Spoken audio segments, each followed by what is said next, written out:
Hey, what's up, real estate investors? John here. So I am not investing in real estate right now. And the reason being is I see such a big crash coming, but it's not so much from, there's a variety of things that are happening right now. But the premise of this video is now how politics and real estate are crossing.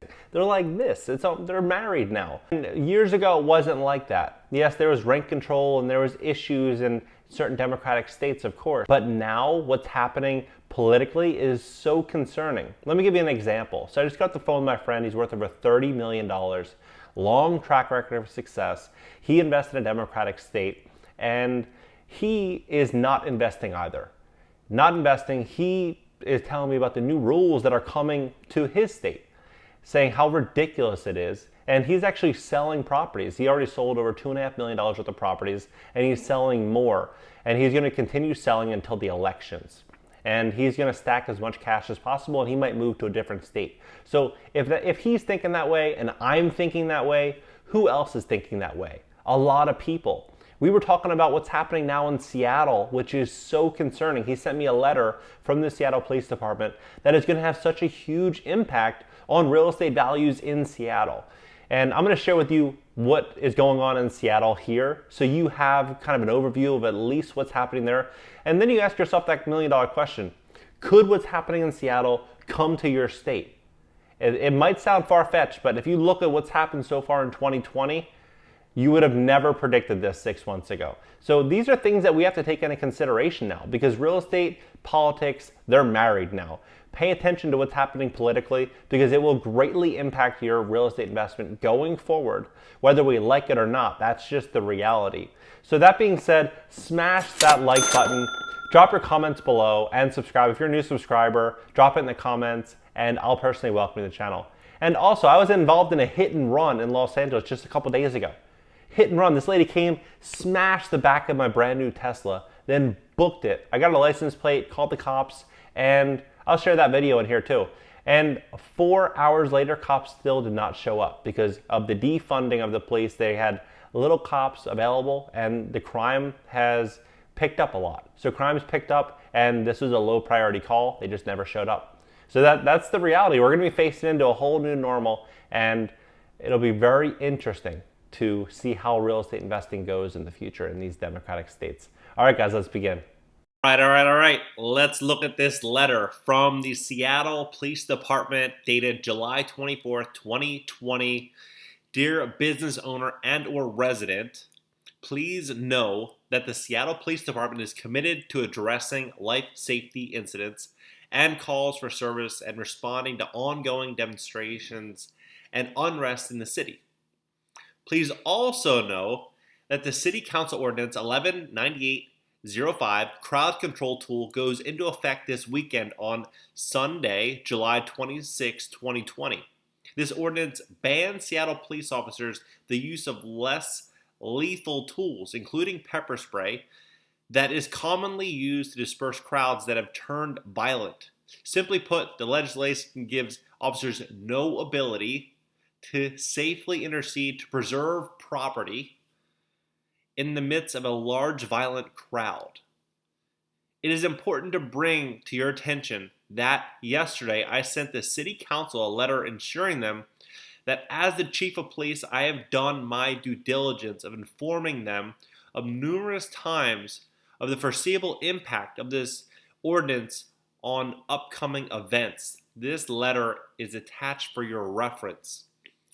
For these reasons, Seattle Police will have an adjusted deployment in response to demonstrations this weekend, as I will never ask our officers to risk their personal safety to protect property without the tools to do so in a safe way. Well, who would want to? Who would want to really protect and serve when you're not wanted to serve? You're going to risk your life for almost no pay and not given tools to protect yourself. It's crazy. Who would have predicted this just a couple years? Who would have predicted this 6 months ago, 8 months ago? And who is to say that this won't continue? Maybe this goes to New York. Maybe it goes to Philly, to LA, to San Francisco. Maybe this continues to spread. We have no idea. But the fact that this is in Seattle right now, after all the craziness that's already occurred there recently, it's shocking. Absolutely crazy. That is nuts to me that now property will not be protected. Who would have figured? Who would have called this last year? This year it's been almost like a dream, more of a nightmare for most people, especially investors in Seattle, that now their properties are not going to be protected. And it just makes you wonder, is this going to spread? Is big changes coming to more democratic states? I live in LA and I'm not investing now. I'm not investing for a variety of reasons. They're trying to pass a couple measures now that are concerning. And I just had a newborn 6 months old, and I want to get a nice house. And now I'm not going to do that. I'm just simply not going to do it. And the reason being, there's a few reasons, but one is they're trying to change the zoning in luxury neighborhoods. And what this means is, let me give you an example. My friend was telling me about this last night. Owns a house just a couple blocks away from Dan Bilzerian's house. And he's paying $200,000 a month to rent it. Well, there's another little pocket just a few blocks over that's not as expensive. And you can get homes there maybe for $1.5 million or $2 million. And they're talking about being able to change the zoning on those homes, tearing them down and then building affordable housing. And so what this would then do is change the desirability really to be in those communities. Because why would you spend all that extra money to be in one of those communities when you can go to any other community, have the same type of community for a heck of a lot less money? And so that's going to greatly impact the property values there, as well as many other luxury communities throughout LA, as well as a new measure they're trying to pass right now, which would be to increase the tax base on properties. So let me give you an example. Say your mom owns a house, and the house is $300,000, and she bought it in 1980. And then Mike comes in, Mike buys the house next door, and now it's worth $2 million. Well, your mom's paying the property taxes based on the $300K, so 1.25% every single year the purchase price she pays, plus a little bit of an increase each year. While Mike comes in, he's paying $25,000 a year for property tax in the first year, because it's 1.25% of the property tax bill. So he's paying $25K. Now your mom would be brought up to his tax base. Well, your mom's retired, she doesn't have the money, so she would pretty much be out of luck. She'd have to sell the house. And well, if a lot of people are in that same position, it's greatly going to impact property values because supply and demand. If you have a ton of people that want to sell and only a little bit of demand, people want to actually buy, especially these crazy democratic states with all these new laws and these new things passing, well, property value is going to come down a lot. So right now you have all these working class communities that would be greatly impacted there. Not just working class, luxury high-end communities as well. And it's just getting nuts. I mean, I have a friend in Philly who owns multi-unit properties there. We've been friends 20 years. We grew up skateboarding together when I was like 12 years old. And he owns multi-unit properties there. And his position is, yeah, I know whatever, everything that's happening in the world, things are getting crazy, but I think Philly is going to do great, especially compared to Seattle and Los Angeles. So I'm like, okay, well, explain. And he says, well, 1 in 4 tenants are not paying rent in New York City. So if 1 in 4 out of millions of people comes to Philadelphia, it's going to increase the demand to be in Philly. I'm like, okay, well that makes sense. But why were people living in New York in the first place? Why would they live in Philly in the first place?